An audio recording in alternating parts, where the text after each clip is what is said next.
আল্লাহ পাক আসরের কসম করে বলেন ইন্নাল ইনসানা লাফি খুসর, সব মানুষগুলো জাহান্নামী, কিন্তু না, চার গুণওয়ালারা জাহান্নামী না। ইল্লাল্লাযীনা আমানু ওয়া আমিলুস সালিহাত, এক নাম্বার যারা ঈমান আনবে, নেক আমল করবে, তারা জাহান্নামী না। প্রথম দুই গুণ হলো ঈমান আর আমল, এই দুইটা গুণ হলো আল্লাহর হক। আর দুইটা গুণ আছে, এটা বান্দার হক। বলে সে গুণ দুইটা কি? বলে ওয়াতাওয়াসাউ বিল হক ওয়াতাওয়াসাউ বিস সবর। ঈমান আমলের দাওয়াত অন্যকে দাও, যারা ঈমান আমলের পথে চলে না, বিরোধিতা করে, তাদের বাধা দাও। তাহলে যারা ঈমান আনছেন, আমল করেন অল্প অল্প, তারা আল্লাহর হক আদায়ের পথে আছেন। এরপর জান্নাত রেডি নেই। আরো দুইটা গুণ আছে, ওটা বান্দার হক। আল্লাহর হকের ত্রুটি থাকলে আল্লাহ ক্ষমা করবেন। বান্দার হক যদি কমতি থাকে, বান্দা ক্ষমা না করলে আল্লাহ করবেন না। যেমন আপনি নামাজ পড়েন, পর্দা করেন, আপনার ছেলে মেয়ে আপনার হাল, আপনার ছেলে মেয়েকে নামাজের দাওয়াত দিছেননি, যদি গুনাহ করে বাধা দিছেননি, যদি বলেন দেই নাই, তাহলে আপনি বান্দার হক আদায় করেন নাই। আল্লাহ কোরআন সাক্ষী, কিয়ামতের দিন অনেক আমলওয়ালা বাবারাও সন্তানের অপরাধের কারণে জাহান্নামে চলে যাবে। কিয়ামতের দিন আল্লাহ বলবেন, এই ছেলে, নামাজ পড়ছো পড়ি নাই, রোজা রাখছো রাখি নাই, কেন? সন্তান বলবে আমার কোনো দোষ নাই, আমার মা বাবার কারণে আমি বেনামাজি, আমার মা বাবার কারণে আমি বেরোজাদার। কেন? আমার মা বাবা নামাজের দাওয়াত দেয় নাই, আমার মা বাবা আমাকে রোজার কথা বলে নাই, আমার আব্বা জান মসজিদে যাইতো, ওয়াজে যাইতো, আমারে কখনো ডাকে নাই। রোজার মাস, আমার আম্মা জান মাঝে মাঝে বলতো, বাবা সাহারি খা, দুই একটা রোজা রাখ। আমার আব্বা বাধা দিয়া বলতো, খবরদার, আমার ছেলেটারে রোজা রাখাইও না, চেহারাটা নষ্ট হয়ে যাবে। ওই বাপ নামের কলম করে ধইরা জিজ্ঞাসা করতে মনে চাই, ও অযোগ্য বাবা, তোমার ছেলে রোজা রাখলে চেহারা নষ্ট হবে, আজকে তার হাতে যে মোবাইলটা দিয়েছো, সারা রাত মোবাইল দেখে দেখে চেহারা নষ্ট, আমল নষ্ট, চরিত্র নষ্ট। বলো, তোমার এই চেহারা সন্তানের কোন মেডিসিন দিয়া ভালো বানাইবা? উপস্থিত মুহতারাম সম্মানিত সভাপতি জনাব আলহাজ আনোয়ারুল আলম ভূঁইয়া সাহেব, প্রধান অতিথি ডাক্তার মুক্তার হোসেন সাহেব সহ অন্যান্য অতিথিবৃন্দ, হযরত উলামায়ে কেরাম, বিভিন্ন জায়গা থেকে আগত আল্লাহ পাকের আশিকিন, জাকিরিন, শাকিরিন, মুহিব্বিন, মুরব্বিয়ান ইজম, কলিজার টুকরা, আমার সমবয়সী যুবক বন্ধুগণ, স্নেহের ছোট ভাই, পর্দার আড়ালে মাইকের আওয়াজ শ্রবণরতা সম্মানিত মা ও বোনেরা, আল্লাহ পাকের দরবারে শুকর যে আল্লাহ আমাদেরকে সুস্থ রেখেছেন এবং হাজারো লাখ মানুষের মধ্যে থেকে বাছাই করে পৃথিবীর শ্রেষ্ঠ মজলিস, উলামায়ে কেরামদের মজলিস, বরকতের মজলিস, গুনাহ মাফের মজলিসে আসা বসার তৌফিক দান করেছেন। নিয়ামতের শুকর আদায়তে সকলেই বলি আলহামদুলিল্লাহ।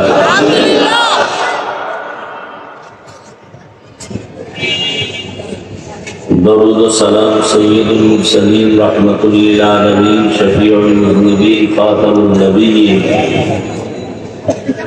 সাইয়্যিদুস সাকালাইন ইমামুল মুরসালিন হযরত মুহাম্মদুর রাসূলুল্লাহ নবীজির উপরে দরুদ পড়লে গুনাহ, বোবা হয়ে থাকলেন কেন? সবাই পড়েন সাল্লাল্লাহু, আবার পড়েন, একবার পড়বেন 3টা পুরস্কার। প্রথম পুরস্কার 10টা গুনাহ মাফ হয়ে গেছে। দ্বিতীয় পুরস্কার 10টা নেক আমলনামায় যোগ হয়েছে। তৃতীয় পুরস্কার আল্লাহর আদালতে মর্যাদা 10 গুণ বেড়ে গেছে।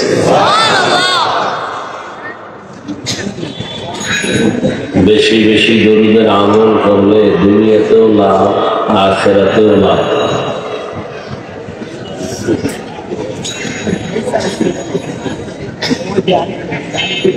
আল্লাহ আমাদের বেশি বেশি দরুদের আমল করার তৌফিক দান করেন। গতকাল এবং আজ হযরত উলামায়ে কেরাম আলোচনা রেখেছেন। সবরের সাথে আপনারা আলোচনা শুনছেন। উলামায়ে কেরামের কথাগুলো সহি তরিকায় আমল করার তৌফিক দান করেন। উলামায়ে কেরামের ইজ্জতকে আল্লাহ বেশি বেশি বাড়ায় না। যারা লেখার মাধ্যমে বলার মাধ্যমে উলামায়ে কেরামদের ইজ্জতকে ছোট করার ষড়যন্ত্র করে, আল্লাহ এদের হেদায়েত দান করেন। আমি আপনাদের দোয়া দেওয়ার আশায় হাজির হয়েছি এবং সংক্ষেপ 2-4টি কথা বলার নিয়তে। কোরআন হাকিমের শেষের দিকে সূরাতুল আসর তেলাওয়াত করেছি। নবীজি হাদিস থেকে একটি হাদিস পড়েছি। ইখলাসুল নিয়তের সমন্বয়, সহি নিয়তে, সহি তরিকায়, সহি কিছু কথা আমাকে বলার মতো, আপনাদেরকে শুনবার মতো দায়ামে আল্লাহ তৌফিক দান করেন।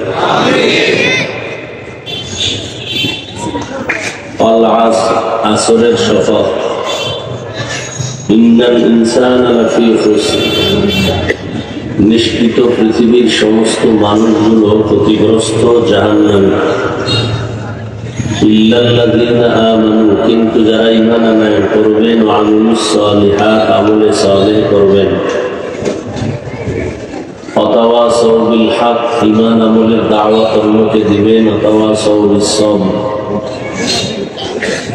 ঈমান আমলের বিরুদ্ধাচরণকারীদেরকে বাধা প্রদান করবেন এরা ব্যতীত। নবীজি বলেন, কুল্লু উম্মতি ইয়াদখুলুনাল জান্নাতা ইল্লা মান আবা, সব উম্মত জান্নাতে যাবে যারা আমি নবীকে অস্বীকার করে, মানে না, তারা ব্যতীত। ইল্লা মান আবা। সাহাবায়ে কেরাম বললেন, ইয়া রাসূলুল্লাহ, আপনাকে অস্বীকার করে, মানে না, তারা কারা? قال من أطاعني دخل الجنة ومن عصاني فقد أبى। নবীজি বললেন যে আমার অনুসরণ করে, অনুকরণ করে সে জান্নাতি, যে বিরোধিতা করে সে আমাকে অস্বীকারকারী হিসেবে গণ্য হবে।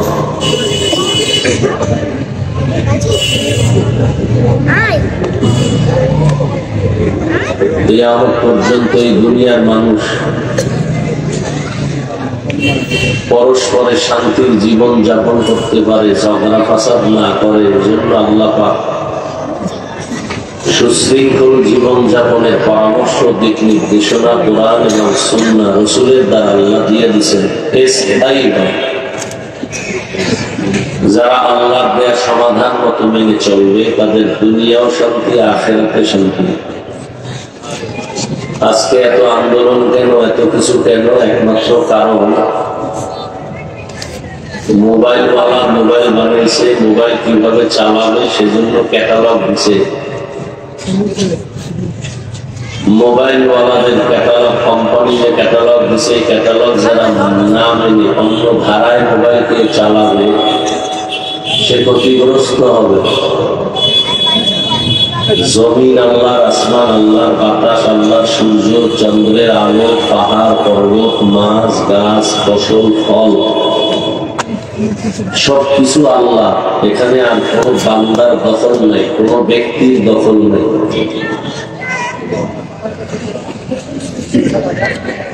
আল্লাহ পাক সে মানুষ বানায়, মানুষকে সৃষ্টির শ্রেষ্ঠ মর্যাদা দিচ্ছেন। কিভাবে চললে শান্তিতে থাকবে সে পরামর্শ কোরআন হাদিসে আছে না নাই? শুধু মরার পরেরটা আছে, জিন্দা থাকারটা নেই। কি আপনাদের ধারণা কি? তাল মিলে না, বুঝে শুনে বলে বুঝে শুনে বলেন, মানুষের জীবনের শান্তি মুক্তি পরকালের দায়ী কোরআন হাদিসে আছে না দুনিয়াতেও শান্তির ঠিকানা কোরআন হাদিসে আছে? আপনাদের ধারণা কি? আংশিক আছে, পুরাটা নাই। কি আছে? ব্যক্তি কিভাবে চললে শান্তি পাবে, পরিবার কিভাবে চালালে শান্তি পাবে, সমাজ কিভাবে চললে শান্তিতে চলবে, এই বিষয়ের সমাধান কি কোরআন হাদিসে ইসলামে আছে? আবারও বলছি, আমি খুব হালকাভাবে বলতেছি, তবে কথাগুলো খুব গুরুত্বপূর্ণ। বেয়াদবি ক্ষমা চেয়ে নিচ্ছি, বুঝে শুনে বলবেন। তাল মিলেন না আর চিল্লা চিল্লিও করেন না, ঠান্ডা মাথায় জবাব দিন। মানে চিল্লা চিল্লির কিচ্ছু নেই। অনেকে মনে করে হুজুর বয়ান, ইসলাম, কোরআন হাদিস মানি হলো পরকাল। দুনিয়া সম্পর্কে হুজুরেরা কিছু বুঝেও না, কিছু জানেও না, এদের থেকে নেওয়ার মতো কিছু নাইও। আসলে কথা তো হুজুরের না, হুজুরেরা যা বলে সব কোরআন সুন্নাহর আলোকেই বলে, তাদের পুঁজি হলো কোরআন। এবার আপনি বলেন, ইসলাম, কোরআন, হাদিস পরকালের কি ঠিকানা দিবে শান্তির, না দুনিয়ার সব ঠিকানা শান্তির আছে? কিভাবে সংসার চালাবেন, কিভাবে আদালত চালাবেন, কিভাবে পরিবার চালাবেন, কিভাবে নিজে চলবেন, কিভাবে সন্তান চালাবেন, কিভাবে বলবো যে আপনাকে পাই টু পাই ইসলাম আপনাকে নবীজির মাধ্যমে আল্লাহ দেখায় দিয়েছেন। শুধু রাষ্ট্রের ব্যাপারে কোরআন শরীফ আর ইসলাম দুর্বল। তো যদি সোরারা কয় যে ইসলামের রাজনীতি নাই, তার মানে কি? এরা হয়তো শিক্ষিত শয়তান, না হয় ইসলামের মূর্খ পণ্ডিত দুশ্মন।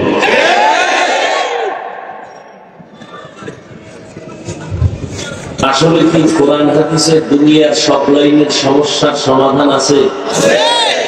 বিশ্বাস আছে? তাহলে কোরআন হাদিস বাদ দিয়ে অন্যদিকে দৌড়ান কেন? সমস্যাটা কি বলেন তো? তাবলীগওয়ালাদের মেহনত চলতেছে, কোরআন হাদিস দিয়ে জীবন চালান। পীর মাশায়েখের জিন্দেগি ভর চেষ্টা চলতেছে, কোরআন হাদিস অনুযায়ী নিজে চলেন, সমাজ চালান, পরিবেশ তৈরি করেন। বক্তাদের বয়ান কোরআন হাদিস দিয়া জীবনকে পরিচালনা করেন। জুমার খতিবের বয়ান কোরআন হাদিস অনুযায়ী জীবনকে পরিচালনা করেন।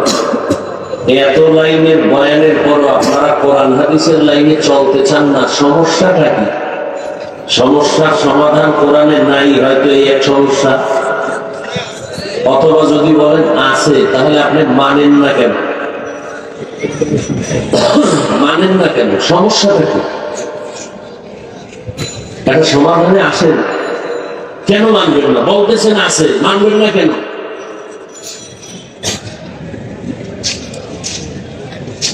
মানলে কি আপনার অশান্তি না শান্তি? মানবেন না কেন? দুনিয়ার মানুষ তো শান্তি চায়, সম্মান চায়। যারা দুনিয়া দুনিয়া জিকির করে এরা দুই জিনিস চায়। কয় জিনিস? শান্তি চায় আর সম্মান। কি চায়? শান্তির জীবন আর সম্মানের চেয়ার চায়। কিন্তু আমি আল্লাহর কসম করে বলছি, ওয়াল্লাহি আখিরাত বাদ দিয়া, ইসলাম বাদ দিয়া যারা দুনিয়া দুনিয়া জিকির করে এরা শান্তিতেও নাই, সম্মানেও নাই। একজনও নাই। 10 তলা বিল্ডিং থাকলে কি হবে? ওই বিল্ডিং কি শান্তি দিতে পারে? ওই বিল্ডিং এর বাহাদুরি করে লাভ কি যদি বিল্ডিং সাইরা জঙ্গলে গিয়ে ঘুমান লাগে?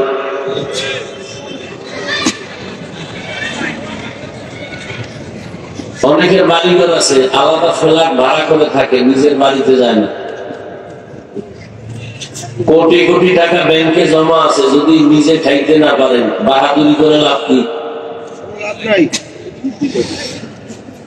তাহলে যারা দুনিয়া দুনিয়া করে সম্মানও নাই, শান্তিও নেই। ওই সম্মানের ভ্যালু কি যে একবার ফুলের মালা, ফাইনালে জুতার মালা? কি সত্য কথাটা স্বীকার করেন, মানেন আর না মানেন? টাকা দিয়ে সম্মান কিনলে একবার ফুলের মালা, আর একবার কি টাকা দিয়ে সম্মান কিনলে এমন হয়। আর আল্লাহর দ্বীন অনুযায়ী নবীর আদর্শ মেনে যারা চলবে এরা দুনিয়ার বাদশা, আখিরাতেও বাদশা। এ সম্মান আল্লাহর দেয়া।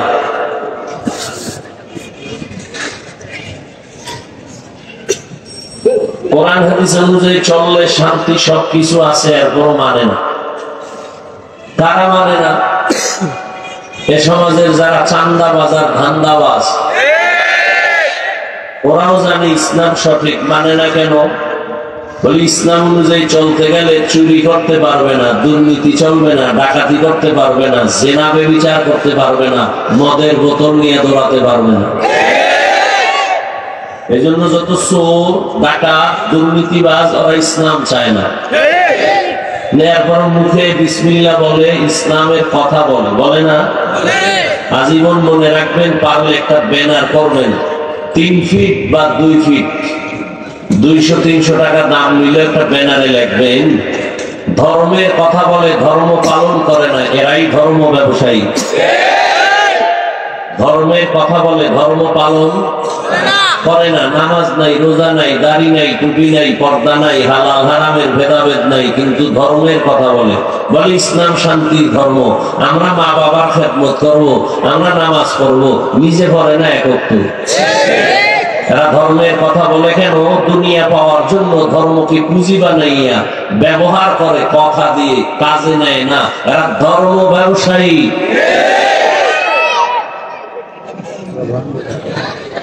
আল্লাহ হেদায়েত দান করুন।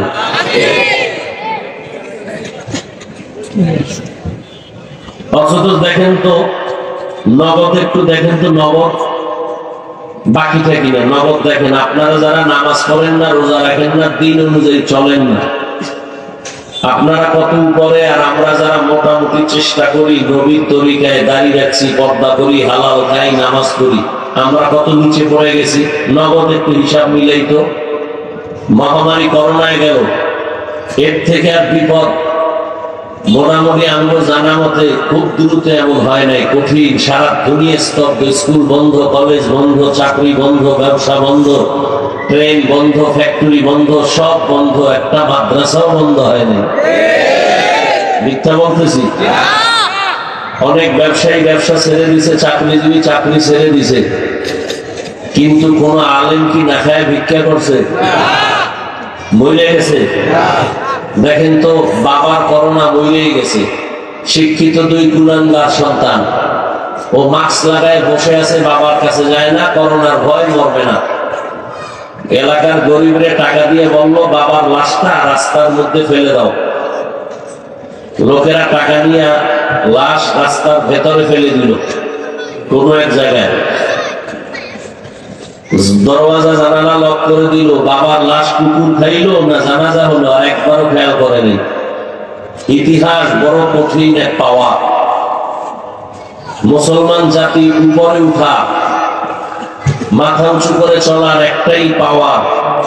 ইতিহাস তাদের জানা আছে। যারা ইতিহাস থেকে দুর্বল, এদের ইতিহাস এদেরকে দুর্বল করে দেয়। মহামারী করোনায় মাস্ক লাগাইছে একটা না, ট্রিপল মাস্ক, মরবে না। কয় মাস্ক? 3টা, মরবে না। কত বড় ভয়! সেই সময় শত শত করোনার লাশ আমার দেশের টুপিওয়ালা ওলামায়ে কেরামরা কাঁধে নিলেন, গোসল করাইলেন, কাফন করাইলেন, জানাজা করাইয়া কবরে রাখলেন। একজন হুজুরেও করোনায় মরে নাই। চোখের সামনে। আরো টাকা কম, পয়সা কম, বাড়ি গাড়ি নেই, আপনাদের সব আছে, এরপর আপনাদের কাছে সম্মানও নাই, শান্তিও নেই। চোখের সামনে এগুলো দেখতেছেন।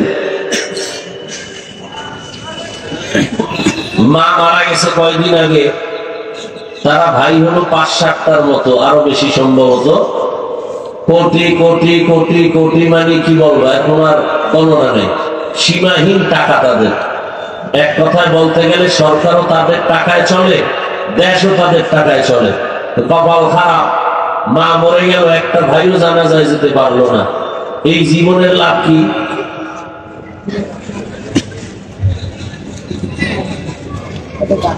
আর আমরা খাই না খাই আল্লাহ শুকর, টেনশন মুক্ত, শান্তিতে আছি, সম্মানেও আছে। চেয়ারম্যানের চেয়ারের মেয়াদ শেষ, এমপির মেয়াদ শেষ, মন্ত্রীর মেয়াদ শেষ, আর ওলামায়ে কেরাম রাসূলের আদর্শওয়ালাদের চেয়ারের কোন মেয়াদই নাই। শেষ কিসের? চোখের সামনে দেখতেছেন, মানেন না কেন? কয়দিন? কই নমরুদ, কই ফেরাউন, কই সাদ্দাত, কই কারুন, কই হামান, কই আবু জাহাল, আবু লাহাব। বাদ দেন ওই ইতিহাস পড়ে, নগদ যিনি চোখের সামনে, গাদ্দাফি কই, সাদ্দাম কই, বুশ কই, চোখের সামনে। এরপর মানবেন না কেন ভাই? অশান্তি যদি হয় বলেন যে না, ইসলাম মানলে অশান্তি, স্বাধীনতা থাকে না। কই? আপনিও 3 বেলা খান, আমরাও 3 বেলা খাই। আপনিও বাজারে যান, আমরাও যাই। আপনি ব্যবসা চাকরি করেন, আমরাও করি। আপনি স্বাধীনভাবে দেশ বিদেশ সফর করেন, আমরাও করি। আপনি বিয়ে শাদী করেন, সন্তান আছে, আমাদেরও আছে। তো কোন দিক থেকে আমরা পিছনে আছি বলেন তো? এরপর মানবেন না কেন? যৌক্তিক কারণ দেখান। যদি হ্যাঁ প্রমাণ দিতে পারেন যে ইসলাম মানলে অশান্তি, আমি এখন দাড়ি কেটে ফেলবো, বা ইসলাম আর মানব।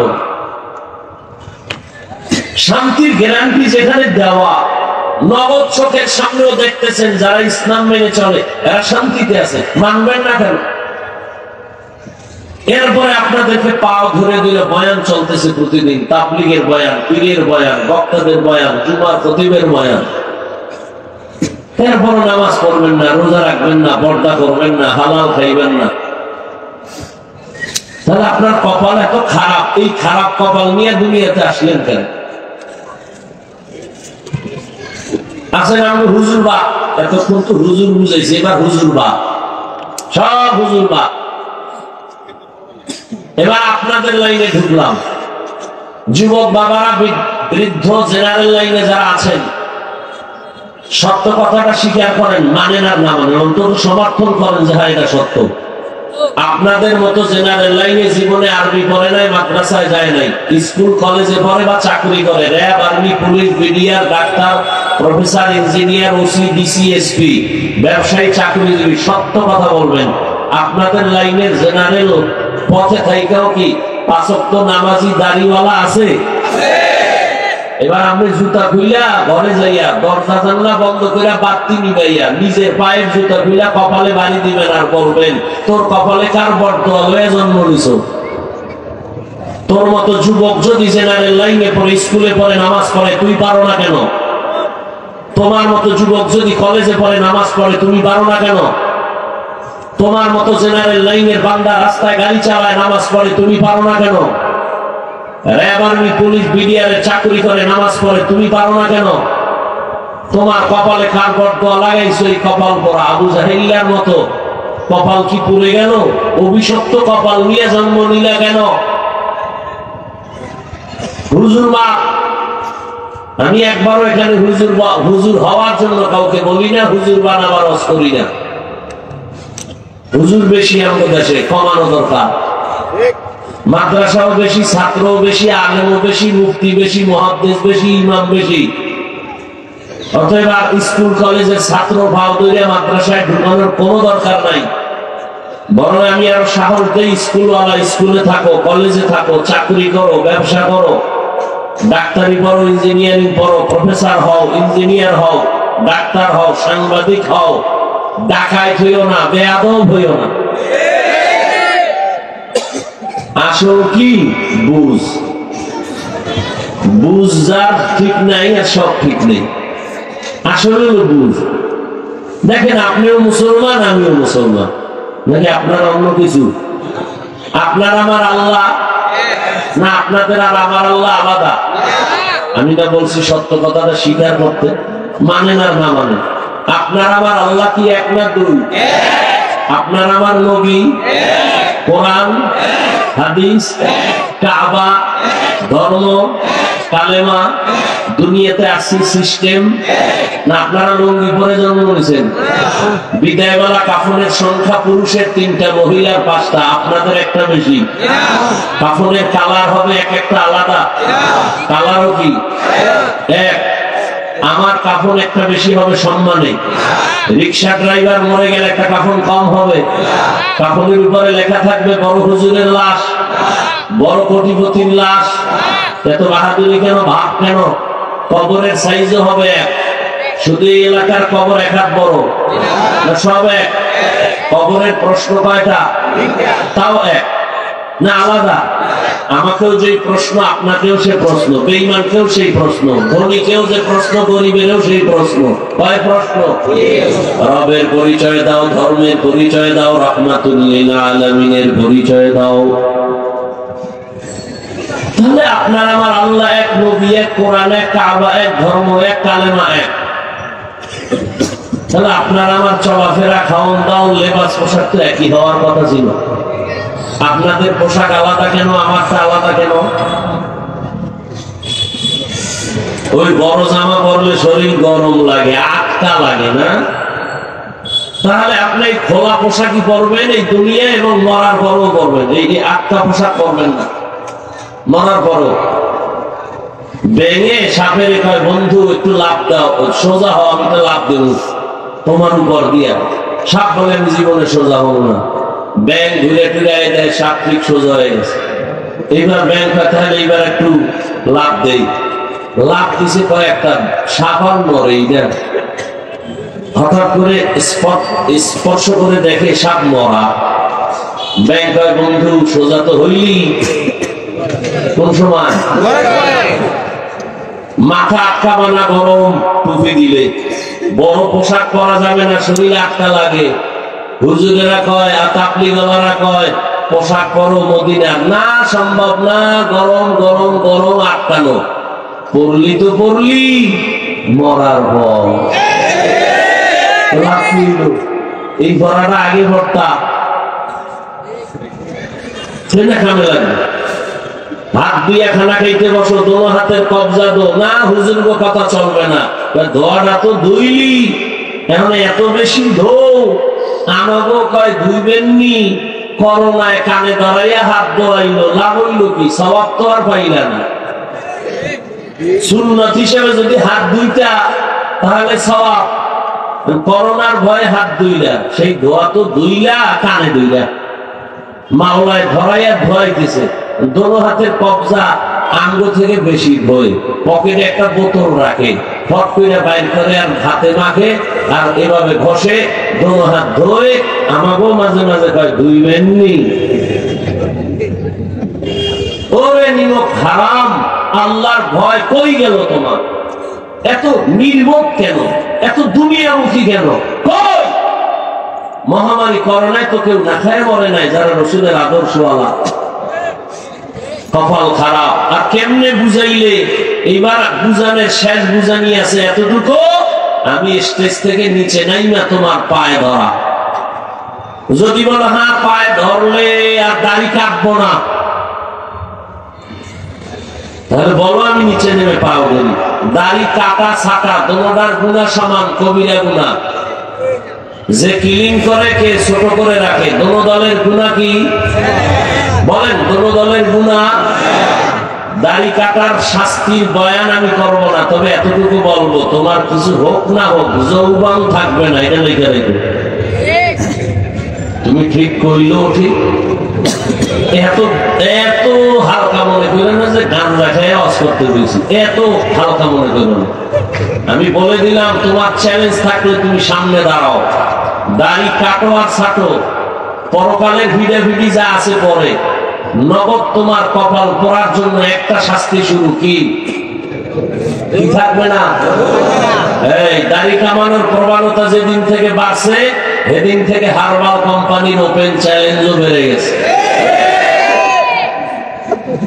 ১,৫০০ বছর আগে রাসূল বলে গেছেন, যাদের লজ্জা নাই ওদের ঈমান নাই। লা ঈমানা লিমান লা হায়া আলা।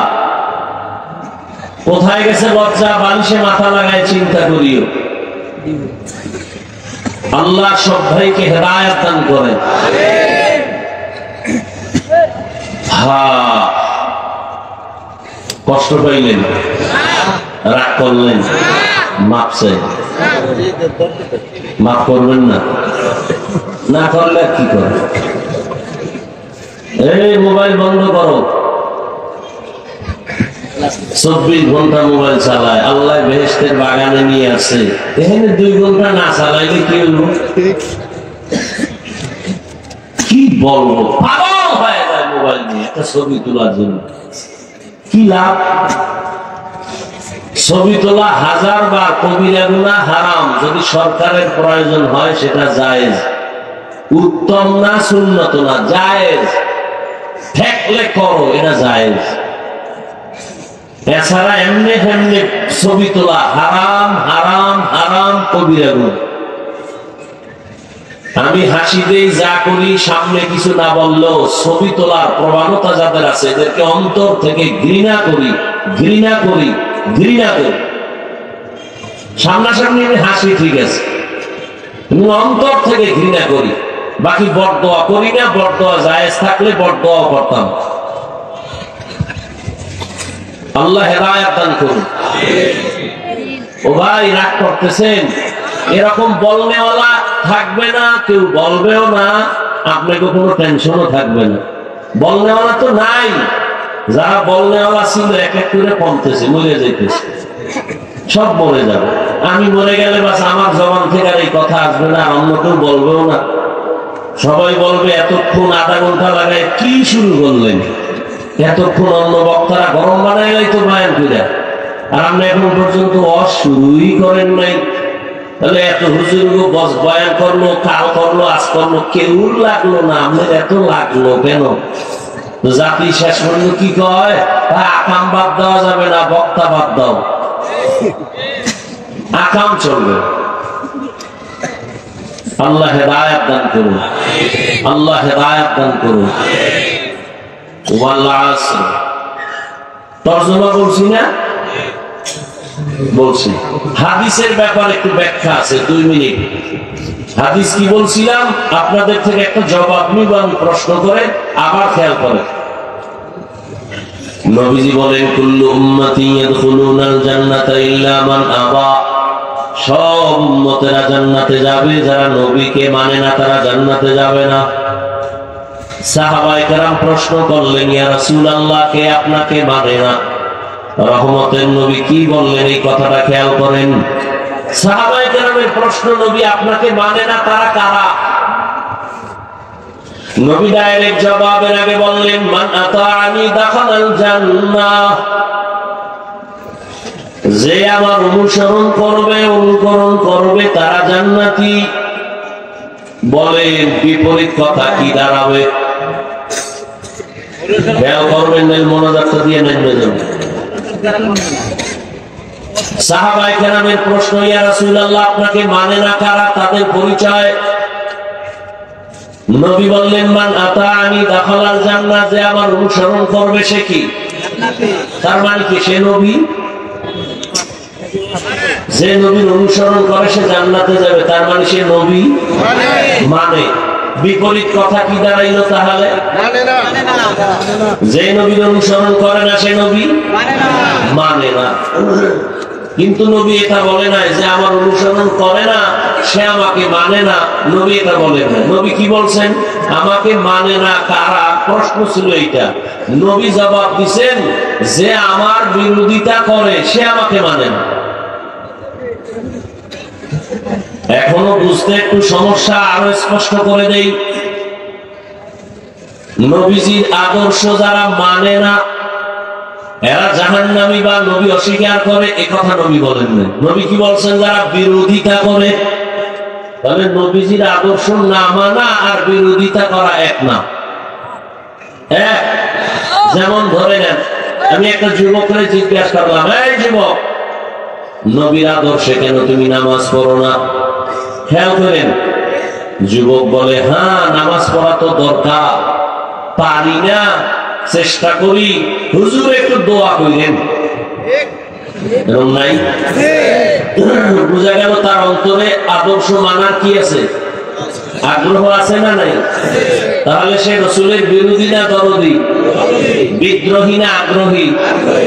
আর বাম দিক থেকে একজন যুবকের জিজ্ঞাসা করলাম, এই যুবক, নবীর আদর্শ মতো আল্লাহর হুকুমে নামাজ পড়ো না কেন? আমার কথাটা শেষ হওয়ার আগেই বলে, না পড়লে অসুবিধা কি? এরকম নাই? কি বুঝলেন? তার অন্তরে আগ্রহ আছে। তাহলে দরদি না বিরোধী, আগ্রহী না বিদ্রোহী? নবীর আদর্শ মানার ক্ষেত্রে বিদ্রোহীর এক নাম বেঈমান। খুব খেয়াল করেন, বিদ্রোহীর আর এক নাম কি? কি বুঝলাম? একটা লোক দাঁড়িয়ে রাখে না, তাকে গালি দেওয়া যাবে না, আগে বুঝতে হবে সে কি বিদ্রোহী না আগ্রহী। যদি আগ্রহী হয় সে মুমিন। খুব খেয়াল করবেন, যদি সে আগ্রহী হয় সে মুমিন, আর যদি সে বিদ্রোহী হয় সে বেঈমান। একজনে নামাজ পড়ে না, তাকে গালি দেওয়া যাবে না, আগে বুঝতে হবে সে আগ্রহী না বিদ্রোহী। যদি বলে হুজুর নামাজ পড়া দরকার, পারি না, দোয়া করবেন, তাকে গালি দেওয়া যাবে না, কেন? সে আগ্রহী মুমিন। আর যদি কেউ বলে ভাই দাড়ি না রাখো না কেন, নামাজ পড়ো না কেন? বলে দাড়ি না রাখলে অসুবিধা কি, টুপি না পড়লে অসুবিধা কি, নামাজ না পড়লে অসুবিধা কি? তাহলে বুঝা গেল তার মধ্যে আগ্রহ নাই, বিদ্রোহী। বিদ্রোহী মানে বেঈমান। অতএব যে দাড়ি রাখে না তাকে গালি দেওয়া যাবে না, আর যে দাড়ি পছন্দ করে না তাকে ছাড় দেওয়া যাবে না। ব্যবধান আছে না নাই? যে নামাজ পড়ে না তাকে গালি দেওয়া যাবে না, যে নামাজ পছন্দ করে না তাকে ছাড় দেওয়া যাবে না, সুযোগ পেলেই জুতার বাড়ি। কথায় ব্যবধান আছে না? অনেক ব্যবধান। একজন বেঈমান আর একজন ইমানদার, দুজনই দাড়ি রাখে না, কিন্তু একজন মুমিন আর একজন কি বেঈমান। নবীর আদর্শ তুমি মানো না ভিন্ন কথা, কিন্তু না মানলে অসুবিধা কি? এই বেয়াদবিমূলক গাদ্দারিমূলক কথা বলার দুঃসাহস তোমাকে দিল কে? এই বেয়াদবি করার সাহস তোমাকে কে দিল? যে আমি নামাজ না পড়লে অসুবিধা কি, রোজা না রাখলে অসুবিধা কি? নবীও যদি বলে তোর মতো বেয়াদব উম্মত না হইলে আমি মুহাম্মদের, অসুবিধা কি? তোর বাবা কত ধানে কত চাও। আল্লাহ সবাইকে হেদায়েত দান করেন। আসেন এবার ওয়াল আসর সূরা নিয়ে কিছু আলোচনা। ওয়াল আসর সূরাটার নাম সূরাতুল আসর। আল্লাহ এখানে শপথ করলেন আসরের শপথ। এই রকম আল্লাহ আরো কত জায়গায় শপথ করেছেন। والتين والزيتون وطور سينين وهذا البلد الأمين والشمس وضحاها والقمر إذا تلاها والنهار إذا جلاها والليل إذا يغشاها والنهار إذا جلا والنهار إذا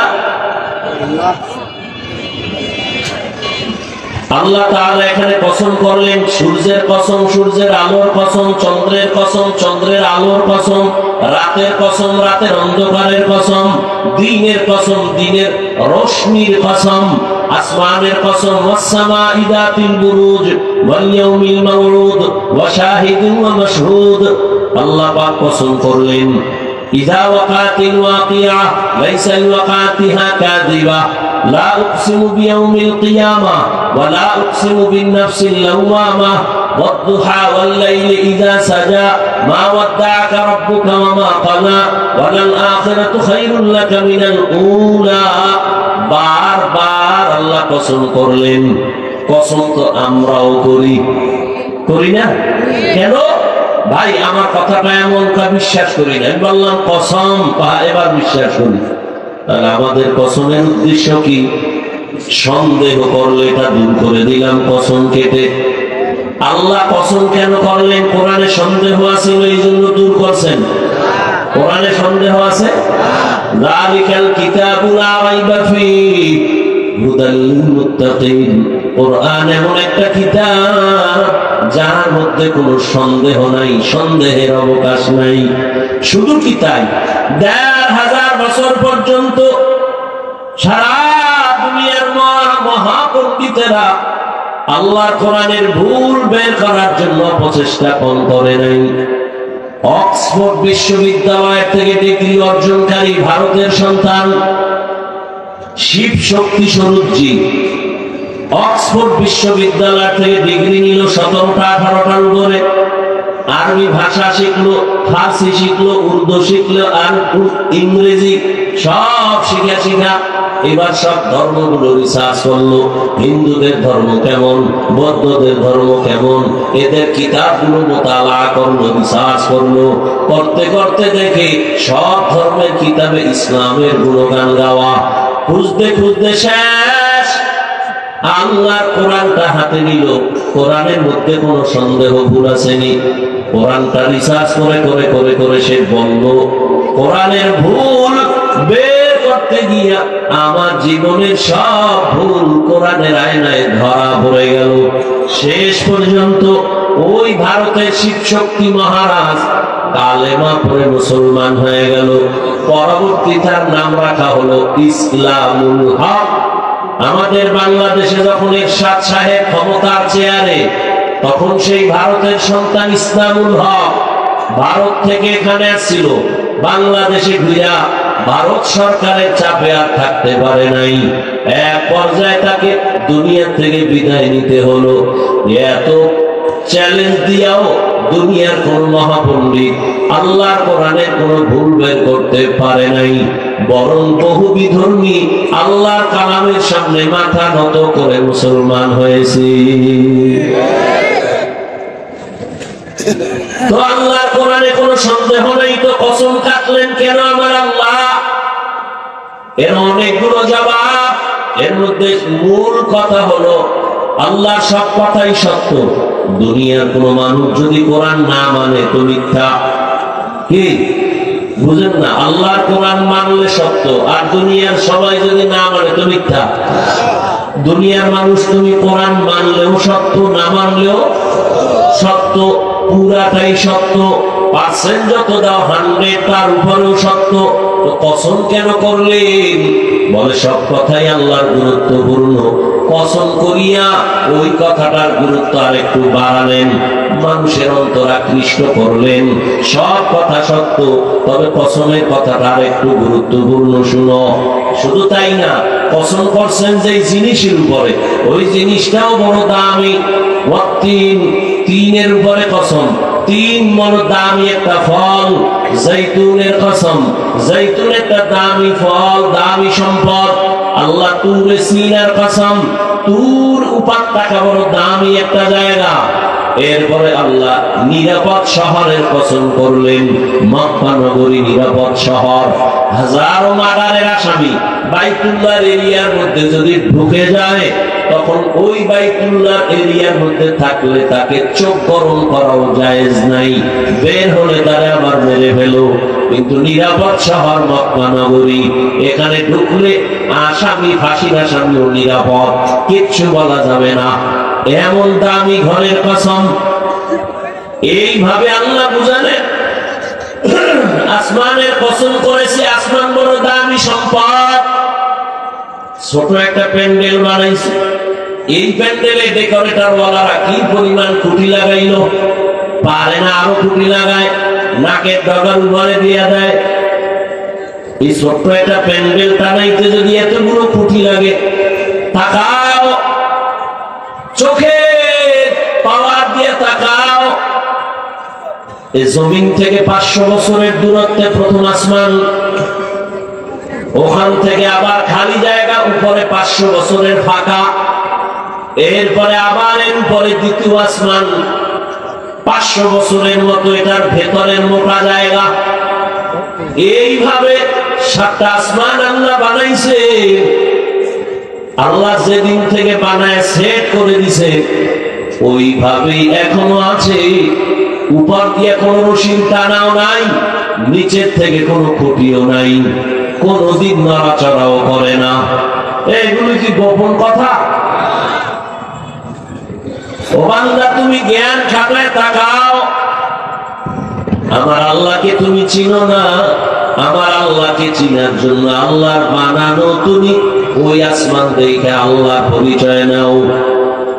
ইঞ্জিনিয়ার কেমন? বিল্ডিং এর থেকে তাকাইয়া বুঝো ইঞ্জিনিয়ার কেমন, তার ডিজাইন বলে দিবে ইঞ্জিনিয়ার কেমন। আমার আল্লাহ কেমন? আসমানের দিকে তাকাইও, জমিনের দিকে তাকাও। বলখের বাদশা ইব্রাহিম ইবনে আদহাম, বিশাল রাষ্ট্র চালায় ইব্রাহিম। একদিন হঠাৎ অন্তরের ভাবনা শুরু হয়ে গেল, আরে আমারও আঙ্গুলের ইশারায় বলখের মানুষ উঠে আর বসে, কিন্তু সকালবেলা প্রতিদিন দেখে একটা সূর্য পূর্ব দিগন্তে উদিত হইয়া পশ্চিম দিগন্তে অস্তমিত হয়। এটা তো আমি ইব্রাহিমের আঙ্গুলের ইশারায় চলে না, এটা কার ইশারায় চলে? পেছনে অবশ্যই তো কোন ইশারা দেনেওয়ালা আছে, এটা তো আমি চিনি না। ইব্রাহিমের ভাবনা গভীর। আমার বাদশাহীর মূল্য কি? বিশাল সূর্য যার ইশারায় চলে সে তো বড় বাদশা। আমি তো তার এখনো পর্যন্ত চিনতে পারি নাই, তাহলে আমি তো এখনো বোকাই রয়ে গেলাম। বিজ্ঞানীরা বলে পৃথিবী নামক গ্রহটা যত বড়, এর থেকে সূর্যটা 13 লক্ষ গুণ বড়। পৃথিবী নামক গ্রহটা যেখানে আছে, বিজ্ঞানীরা বলে এখান থেকে 9,30,00,000 মাইল উপরে সূর্য। মুফাসসিরিনে কেরাম বলেন, মুহাদ্দিসিনে কেরাম বলেন, আমার আল্লাহ এই মাসে, অনেকে বলে সবাই না, আরবি রজব মাস, কি মাস? সামনে আসতেছে শাবান, রহমতের নবী। এই মাসেই অধিকাংশ ঐতিহাসিকরা বলেছে রহমতের নবীকে আল্লাহ মেরাজ করালেন এই মাসে। অনেকে বলছেন না, নবীর মেরাজ হয়েছে রমাজানে। এ নিয়ে অনেক মতানৈক্য। এই রজবের বরকত তবে আছে, কারণ আল্লাহ তাআলা বছরে 12টা মাস নির্ধারিত করে নামও আল্লাহ রেখে দিয়েছেন। সূরা তাওবার ভেতরে আল্লাহ বলেন, ইন্না ইদ্দাতাশ শুহুরি ইনদাল্লাহি 12 শাহরান ফি কিতাবিল্লাহ ইয়াওমা খালাকাস সামাওয়াতি ওয়াল আরদ মিনহা আরবাআতুন হুরুম যালিকাদ দীনুল কাইয়্যিম। আসমান আর জমিন গণনার আকারে আল্লাহ বলেন, আমি মাস বানাইছি 12টা। এই 12 মাসের মধ্যে কিয়ামত পর্যন্ত কোন বছর 11 মাসে হবে না, 13 মাসে হবে না, কয় মাসে হবে? সিদ্ধান্ত কার? আল্লাহ কয়, এই সিদ্ধান্তটা কোন দিন করছি জানো? আমি লাউহে মাহফুজের মধ্যে এটা লিখে ফেলেছি। বলে কেমনে? কয় কলম দিয়া। কোন দিন লিখছি? বলে ইয়াউমা খালাকাস সামাওয়াতি ওয়াল আরদ, আসমান জমিন যেদিন বানাইছি ওই দিন আমি লাউহে মাহফুজের মধ্যে লিখে রাখলাম সিদ্ধান্ত বছরে 12টা মাস হবে, 11 মাসেও বছর হবে না কিয়ামত পর্যন্ত। কোন বছর 12-13 মাসে হবে না। এই 12 মাসের ভেতরে 4 মাস হবে বেশি সম্মানিত, জিলকাদা, যুলহিজ্জা, মুহররম আর রজব। এই 4 মাস বড় সম্মানের মাস। এই মাসে কোনো যুদ্ধ চলবে না, বিগ্রহ চলবে না, ঝগড়া চলবে না। কাফের মুশরিকেরা নবীজি আসার আগের থেকে এই 4 মাসের ওরা আলাদা সম্মান দিত। সব ইহুদিরা, খ্রিস্টানেরা জিলকাদা, যুলহিজ্জা হজের মাস, তার আগের মাস, তার পরের মাস, আর রমজানের আগে শাবান, শাবানের আগে এই রজব। এই 4 মাস বড় দামি। ইহুদি খ্রিস্টানরা আমগো নবী আসার আগে এই মাসটাকে সম্মান করত। তাহলে রজব মাসটা মেরাজের কারণে সম্মানিত না, আসমান জমিন সৃষ্টি থেকে রজব মাস বড় দামি সম্মানিত মাস। এই জন্যই তো নবী বলেন, রজবে চাঁদ আমি যখন দেখতাম আমি বেশি বেশি এই দোয়া পড়তাম, আল্লাহুম্মা বারিক লানা ফি রজব ওয়া শাবান ওয়া বাল্লিগনা রমাদান। ও আল্লাহ, রজবে আমাকে বরকত দান করেন, শাবানে আমাকে বরকত দান করেন, এবং আমার হায়াতটারে ধাক্কা দিয়া রমজানে পৌঁছাইয়া দেন। আমি যদি মরিয়াও যাই যেন রমজানে আমার মরণ হয়, রোজার হালাতে মরণ হয়। রজব বড় দামি মাস। রহমতের নবীকে আল্লাহ মেরাজ করালেন, 7 আসমান আল্লাহ ঘুরাইয়া দেখাইলেন। বাইতুল্লাহ থেকে 1 মাস বাইতুল মাকদিস, ফিলিস্তিনের জমিন। রহমতের নবী বলেন, আমি রাতের বেলা আমার চাচাতো বোন উম্মে হানির ঘরে আমি ঘুমাই। আবার কেউ বলেন নবীজি শিয়াবে আবু তালিবের মধ্যে ঘুমান। আবার কেউ বলেন নবীজি হাতিমে কাবার ভেতরে ঘুমান। তবে অধিকাংশ মত চাচাতো বোন উম্মে হানির ঘরে নবী ঘুমন্ত। রহমতের নবী ঘুমে আছেন। সাত থেকে নবী জিবরাইল আমিন রাতের অন্ধকারে নিচে নামলেন। আর নবীর রুমে তো আলাদা কোনো আলো লাগে না। রহমতের নবীর চেহারাটা এত সুন্দর, নবীর চেহারা মোবারকের আলোতেই অন্ধকার ধরানো হয়ে যায়। ইমামুল আউয়ালিন ওয়াল আখিরিন বাহরে সাদকা রাহমাতাল লিল আলামিন সাইয়্যিদুল কাউনাইন খাতমুল মুরসালিন আখিরাত বুদে ফখরুল আউয়ালিন শুধু ওজুদাস রাহমাতাল লিল আলামিন মসজিদে উ শুধ হামারো এ জমিন। বাইতুল্লাহ থেকে বাইতুল মাকদিস পর্যন্ত যাইতে 1 মাস। নবী বলেন সাত ভাইরা জিবরাইল যখন আসেন, আর এই সময় কি পাকা ছাদ ছিল না? কথা বলেন ছিল না, মাটির ঘর, খেজুর পাতার ছাউনি। তো দরজা ছাইরা জিবরাইল আইয়া নবীরে আস্তে করে সজাগ করলেন। নবী উঠে দেখে জিবরাইল, উপরে তাকায় দেখে ফাঁকা, ছিদ্র করলোকে। জিবরাইল কয় আমি। দরজা দিয়ে না ঢুকে হেন তো কেন আইলেন? কয় এটা উল্টা উল্টা মনে হয়। কয় উল্টা, আজকে টোটাল ব্যবহার হবে আপনার সাথে উল্টা। মাত্র শুরু। কেন আসছেন এই রাতের গভীরে? রহমতের নবীকে বলেন উঠে। নবী বলেন আমাকে জিবরাইল ধরে উঠাইয়া জমজম কূপের পানির কিনারায় নিয়া আমাকে চিৎভাবে শোয়াইলেন। আমার বুক ছিদ্র ছিঁড়লেন, ফাড়লেন, কাটলেন। ভেতর থেকে আমার ফল বের করলেন, স্বর্ণের পেয়ালায় রাখলেন, জমজমের পানি দিয়ে ধুইলেন। এরপরে আবার ভেতরে রাখলেন, আবার চাপ দিলেন, আগের মতো হয়ে গেল। ওপেন হার্ট সার্জারি করলেন। 4 বার আমার জীবনে জিবরাইল আইসা আমার ওপেন হার্ট সার্জারি করেছে 4 বার। এই মেরাজের সময় 1 বার। আমি রক্ত গেল না, সেলাই লাগলো না, ব্যথাও পেলাম না।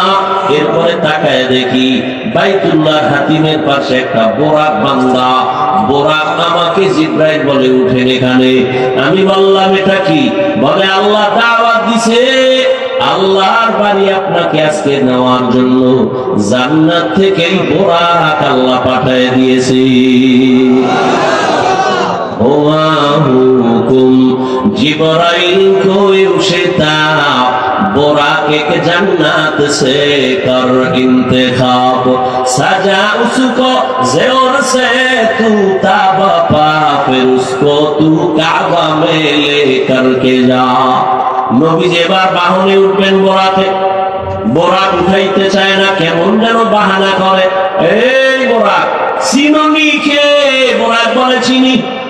তেমন করো কেন?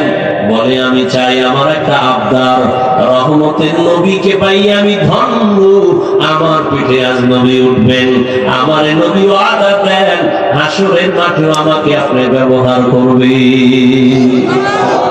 ইমামুল আউয়ালিন আল আখিরিন বাহরে সাদকা রাহমাতাল লিল আলামিন।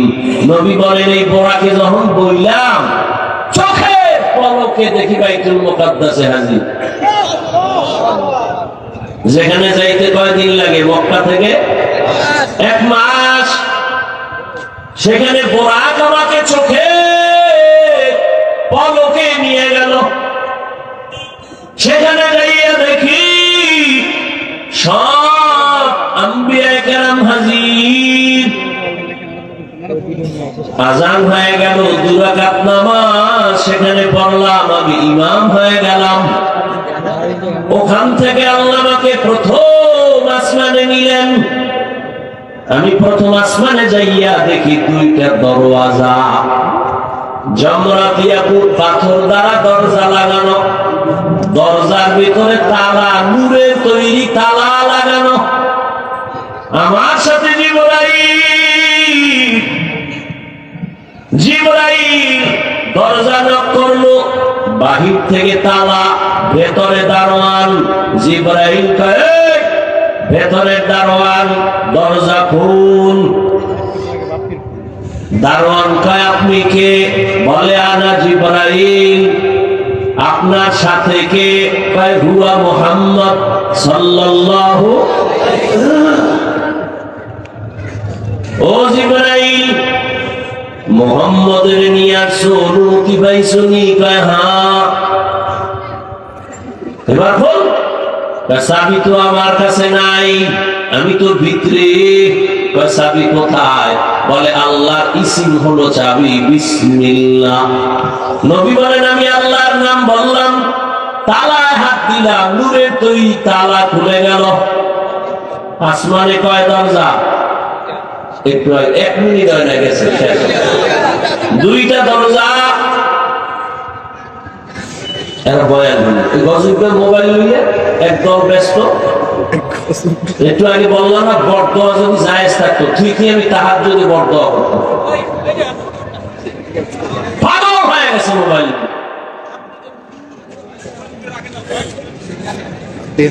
এই মিডিয়াওয়ালারা রেকর্ড করে না, তুমি ওই মোবাইলটা ধরলে ছবি ভালো আসবে, রেকর্ড ভালো হবে। মিডিয়াওয়ালারা রেকর্ড করে, ওখান থেকে সকালবেলা তুমি ডাউনলোড করে নাও, পিওর ভাবে করতেছে। আল্লাহ আকল জ্ঞান সব হয়ে গেছে, এর দুর্বুদ্ধি নাই।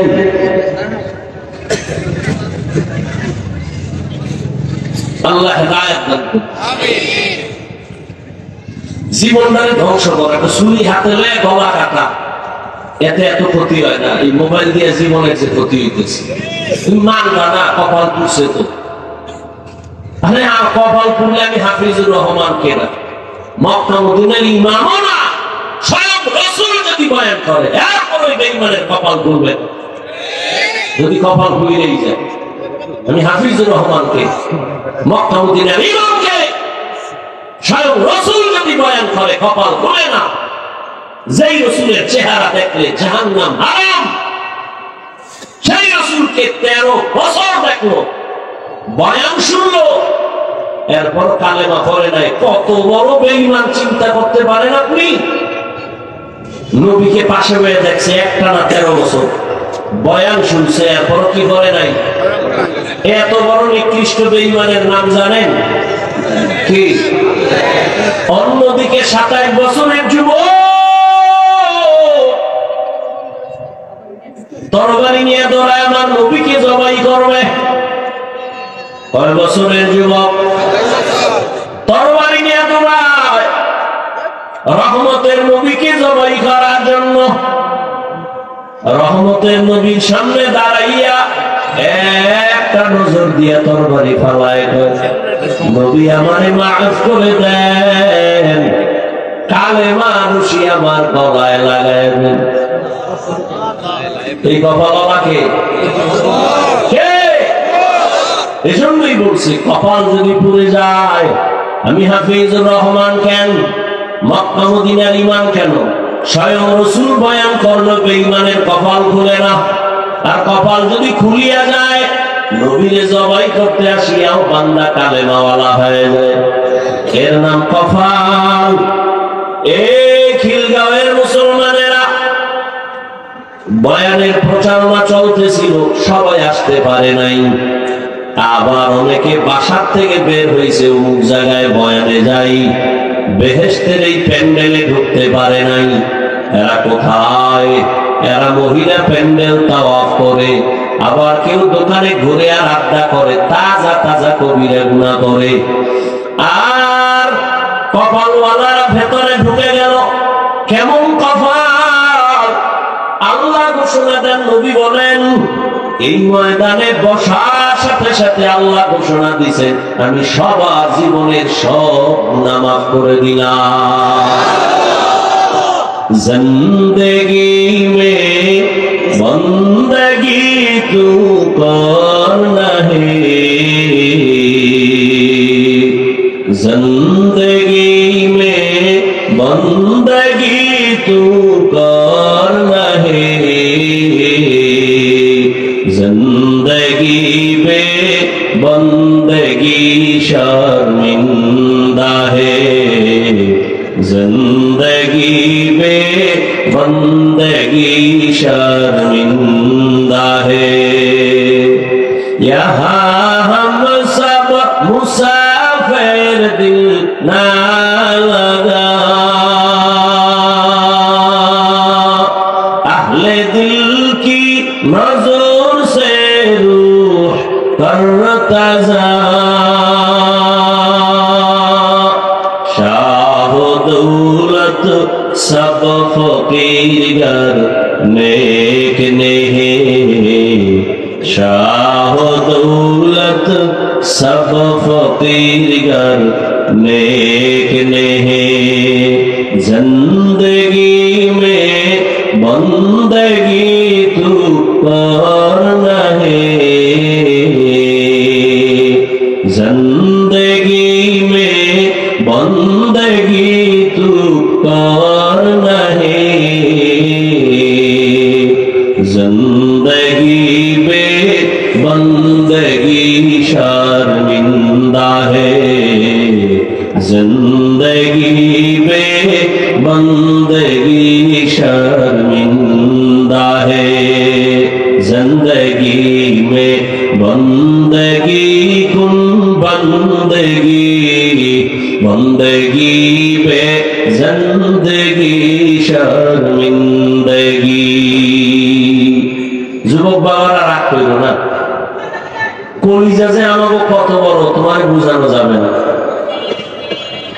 মনে চায় তোমার পায়ের জুতা মুছা দেই আমার রুমাল দিয়া। এরে যুবক, কার পেছনে ঘুরে ঘুরে আজ কি পাওয়ার আশায় দাড়ি কেটে ফেলেছো, নামাজ বাদ দিছো বলো? তুমি যার পেছনে ঘুরো সে তোমার জীবনের বড় দুশ্মন। স্বার্থে যদি আঘাত লাগে শুধু দল থেকে নাম কাটবে না, লিখে রাখ তোর কল্লা কেটে ফেলবে। সোনার বাংলার রাজনীতি বুঝো, স্বার্থে আঘাত লাগলেই দল থেকে নাম কাটে না, কল্লা কাটে। এ বানায় বলতেছি, কিন্তু তাকাইয়া দেখো তুমি যাদের পেছনে ঘুরো সব চান্দাবাজ আর ধান্দাবাজ। একমাত্র তোমার কলিজার আপন বন্ধু শুধু উলামায়ে কেরাম। জীবন দিবে তারপর এই জাতির ক্ষতি হতে দিবে না। সরকারি চাকরি যারা করে, বেসরকারি চাকরি করে, বুঝে থাকলে বলেন তাদের ডিউটি প্রতিদিন কয় ঘন্টা? বলেন বেতন কত? নিম্নেরটা বলেন কত? 20। আচ্ছা 20,000 ধরে নিলাম। প্রতিদিনের ডিউটি 8 ঘন্টা, বেতন 20,000। টেবিলের নিচে আরো কত মুক্তার দানা আছে, ঠিক নেই? তবে এখানে একটা পয়েন্ট বলি, এই চাকরিজীবীরা, তোমার সাথে কোম্পানির কন্ট্রাক্ট, সরকারের কন্ট্রাক্ট হয়েছে 8 ঘন্টা ডিউটি, 20,000 টাকা বেতন। তুমি 1 ঘন্টা পরে যদি ডিউটিতে যাও, তোমার ওই 1 ঘন্টা ডিউটি না কইরা বেতন নেওয়া হারাম। আমার এই ওয়াজ কামে লাগবে যে সারাদিন হারামের পর্দায় আটকাই হয়ে থাকে, এর এই ওয়াজে ধরবে। এক চোরাই মুরগি চুরি করে, তো মুরগি একটা চুরি হইয়া ম্যাডাম রে দিছে, তাড়াতাড়ি রান্না কর, আর এক ঘরে যাবো আর একটা আনার জন্য। তো হে গোসল টোসল কইয়া ফ্রেশ হয়ে আসছে, খাইয়া লইয়া আবার আর এক বাড়ি যাব। খানাতে বয়ে দেখেন এখন মুরগি ফাঁকি হয় নাই। ম্যাডাম রে কয়, ব্যাপার একটা মুরগি আনতে এত সময়? তাহলে তুমি বুঝো কিছু কি? মুরগির ভিতরে চিকন চিকন হারাম রগ আছে, রগ গুলো হারাম রগ বাসা লাগে।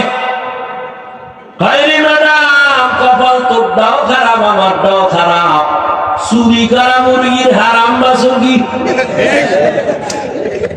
মুরগি তো চুরি, এটার আবার হারাম কি বাসো? আমার যুবক, কয়দিন আর দুনিয়ায় বাহাদুরি করবা? আমারও দিন যায় রাত যায়, তোমারও দিন যায় রাত যায়। জীবনে তো কম গুনাহ করো নাই রে যুবক। মনে চাইছে পার্কে যাবি, দৌড় মারছো, কারো বাধা মানো নাই। আর কতদিন গেলে তোর মনে আশা মিটবে, তারপরে তওবা করবি। মনের শখ লাগছে, নাচ গান দেখবি, কম দেখো নাই। আরো কতদিন দেখলে তোমার মনের আশা মিটবে, তারপরে তওবা করবা। জীবনে তো কম দাড়ি কাটো নাই, কম নামাজ ছাড়ো নাই রে বাবা।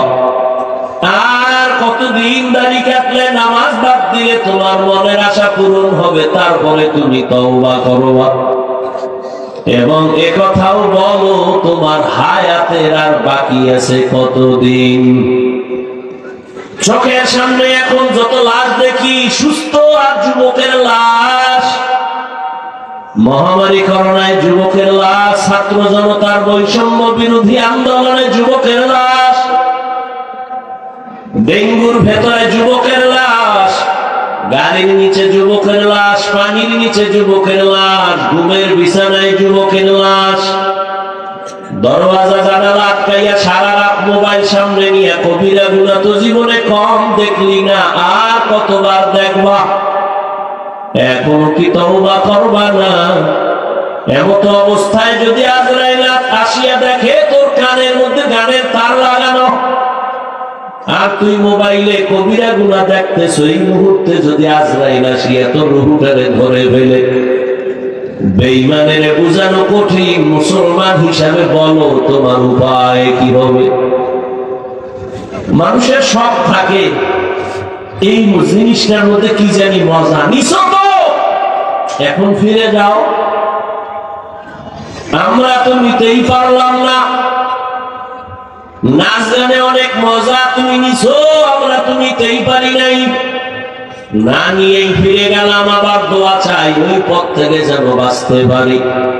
এমন কোন মোনাজাত নাই যেই মোনাজাতে বলি না, আল্লাহ মোবাইলের গুনাহ থেকে হেফাজত করো। আমি কেমন মানুষ বুঝি না, তুমিও মানুষ আমিও মানুষ। তোমার ছবি না তুললে খারাপ লাগে, আর আমার তুলতে গেলে খারাপ লাগে। বুঝি না তুমি সঠিক মানুষ, আমি মানুষ হইতেই পারি নাই।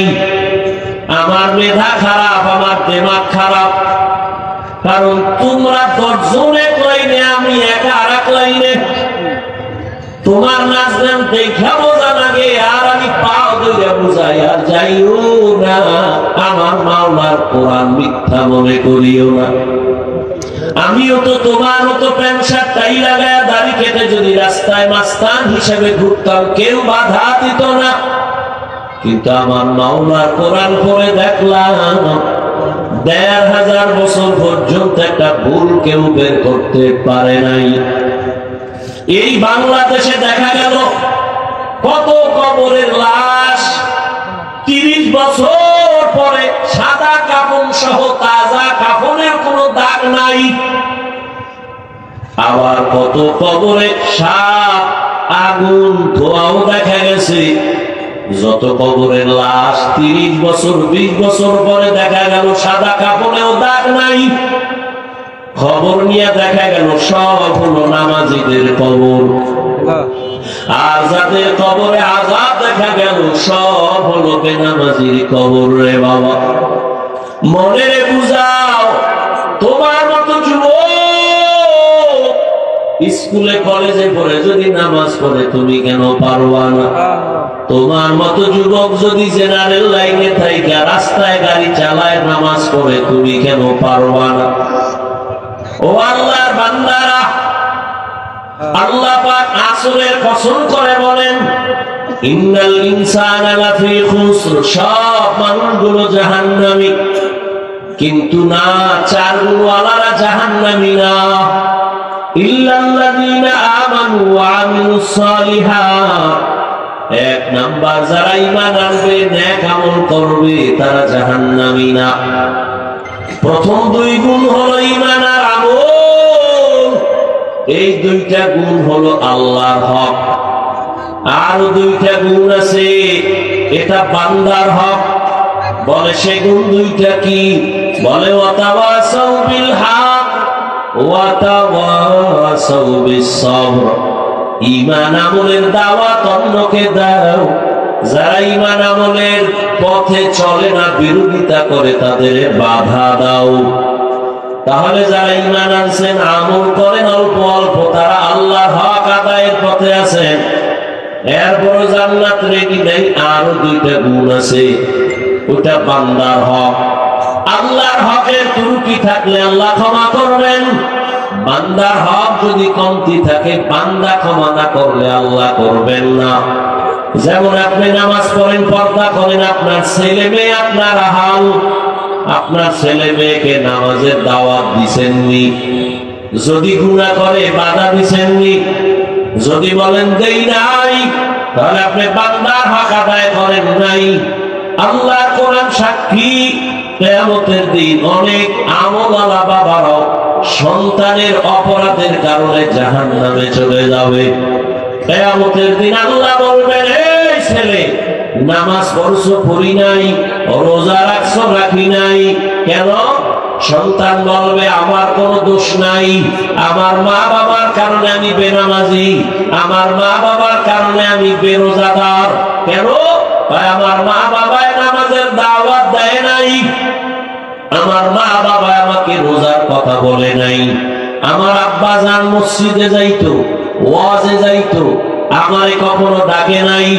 রোজার মাস আমার আম্মা জান মাঝে মাঝে বলতো বাবা সাহারি খা, ২-১টা রোজা রাখ।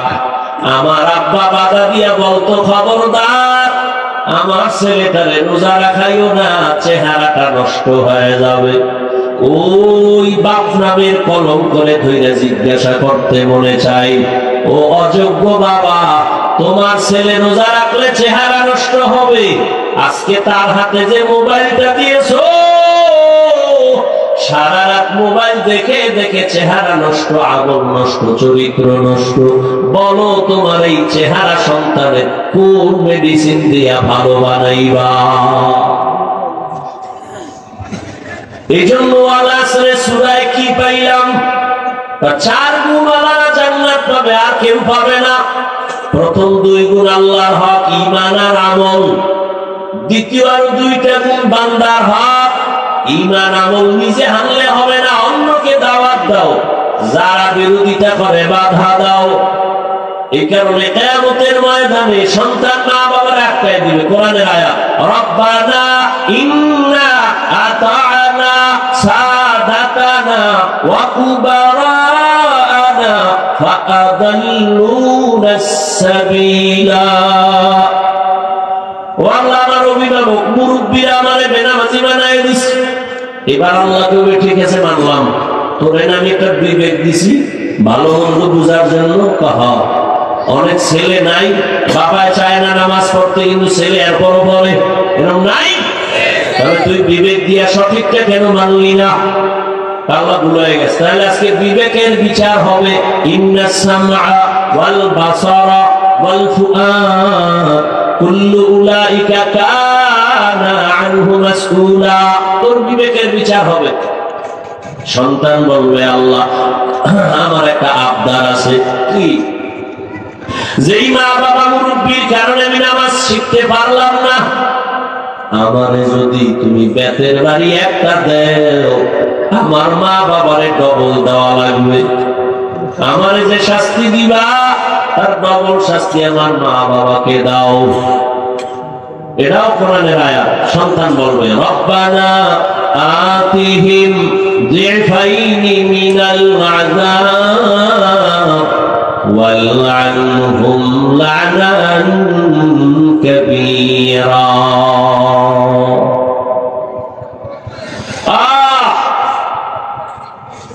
ওমরের মতো গরম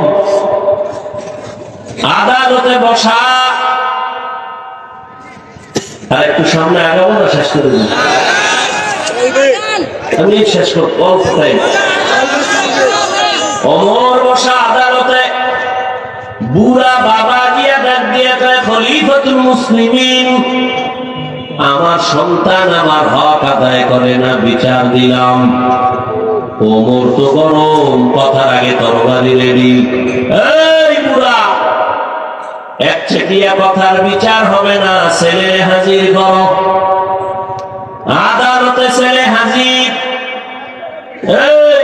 তুই বাবার হক আদায় করো না কেন ছেলে বলে খলিফাতুল মুসলিমিন কথা বলার অনুমতি আছে নিকা আছে ও খলিফাতুল মুসলিমিন বাবা মায়ের পক্ষ থেকে সন্তানের উপরে কোনো হক আসেনি জানতে চাই ওমর পায় আছে তো জানতে পারিনি পারো তো ওমর বলে এক নাম্বার হক প্রত্যেক মা প্রত্যেক বাবা প্রথমে এক নাম্বার তার দায়িত্ব ভালো একটা মা ঘরে আনবে ভালো মা কি মা ভালো মা ঘরে আনবে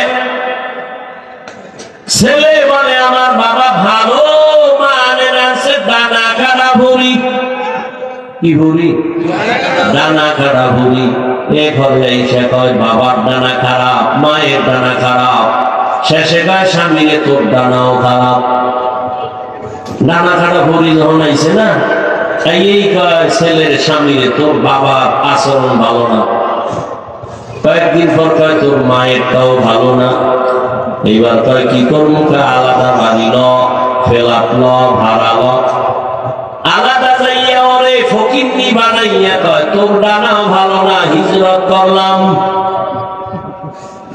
ছেলে বলে খলিফাতুল মুসলিমিন আমার বাবা প্রথম দায়িত্ব পালন করে নাই দ্বিতীয় দায়িত্ব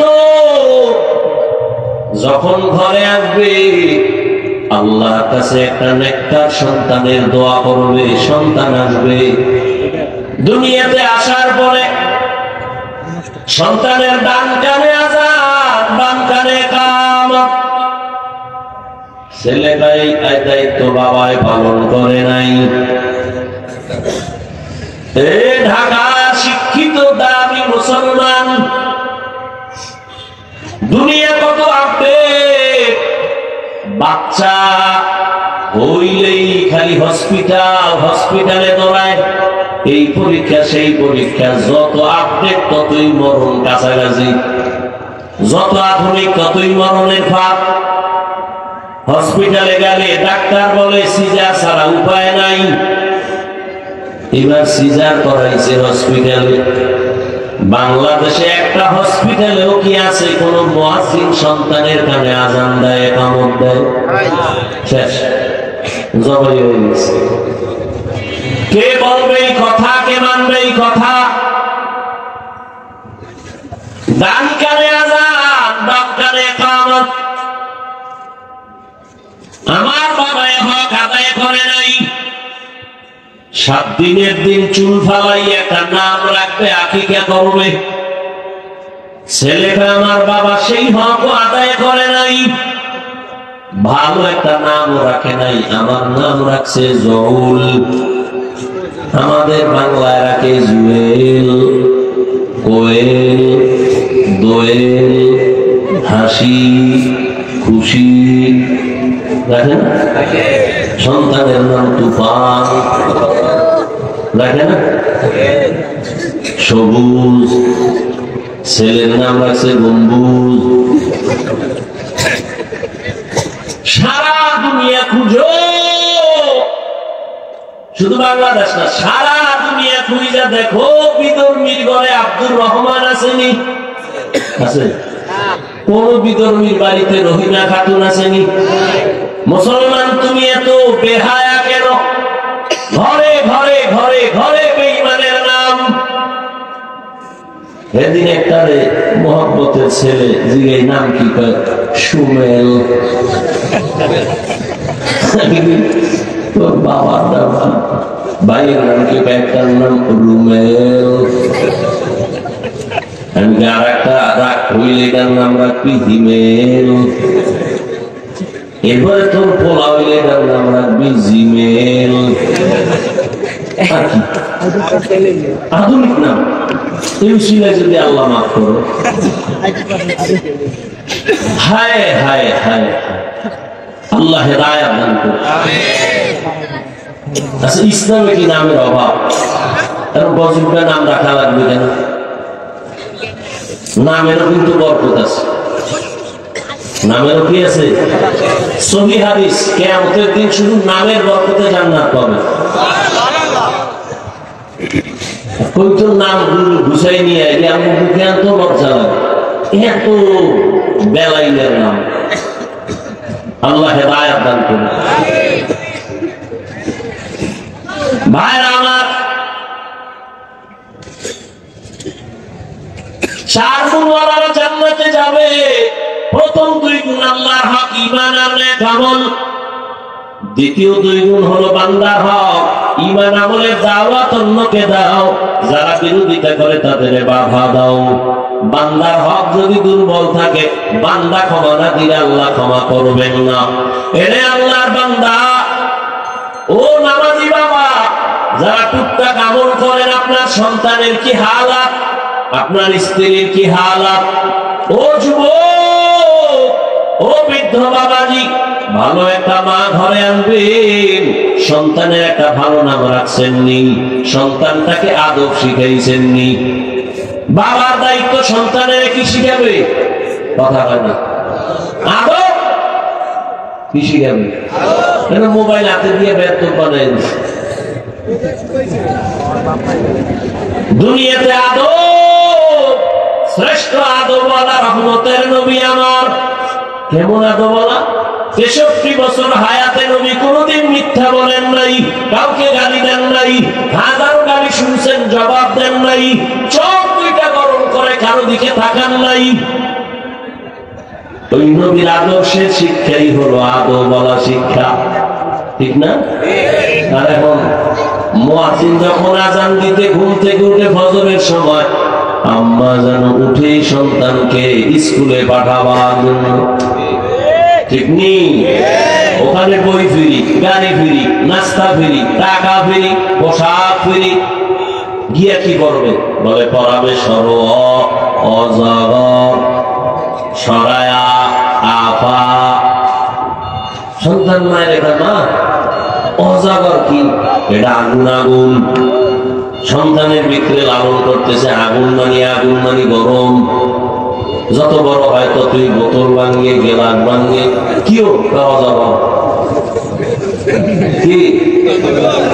এই সন্তানের মাদ্রাসায় নাও, সেখানে গিয়ে পড়বে সরোয়া, ওযু, সারায়া, আল্লাহ, ঠিক নেই? সেই কবিতা ভুলে গেছো মুমিন? ওই কত সুন্দর আদর্শ লিপি পড়ছি। সকালে উঠিয়া আমি মনে মনে বলি, আমি যেন সারাদিন ভালো হয়ে চলি। আদেশ করেন যাহা মোর গুরুজনে, আমি যেন সেই কাজ করি ভালো মনে। আর এখন আরো আপডেট হয়ে গেছে, ক্রিং ক্রিং টেলিফোন, হ্যালো হ্যালো হ্যালো, কে তুমি কাকে চাও বলো বলো বলো। আমি ম্যাও হ্যালো ক্যাট, বিড়ালকে চাই, জরুরি খবর আছে দেখে দাও তাই। হামটিমা টিম টিম, তার খাড়া দুটো শিং, তারা মাঠে পারে ডিম। শিক্ষিত বাবারা বলেন তো, ডিমওয়ালা জানোয়ার শিংওয়ালা জানোয়ারে ডিম দেয়? তাহলে কথাটা কি সত্য না মিথ্যা?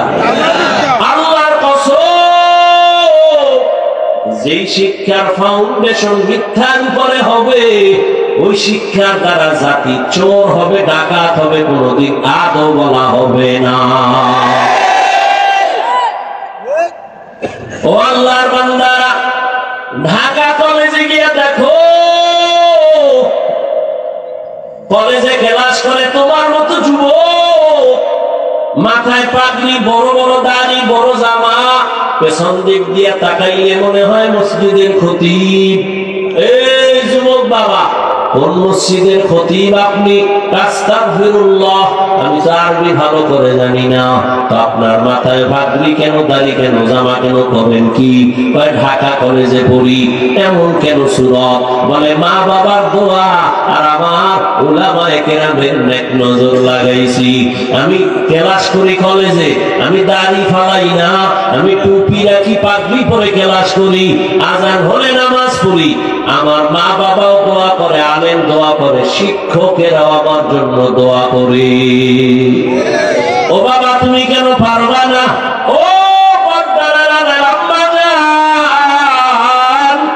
এতক্ষণ আপনার সন্তানদের যতই কথা বুঝাইলাম না কেন, আপনারা যদি একটু চেষ্টা না করেন হবে না।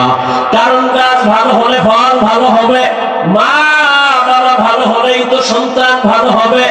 আল্লাহর কসম, এই দুনিয়াতে যত সন্তান ভালো আছে মায়ের অবদানের কারণে।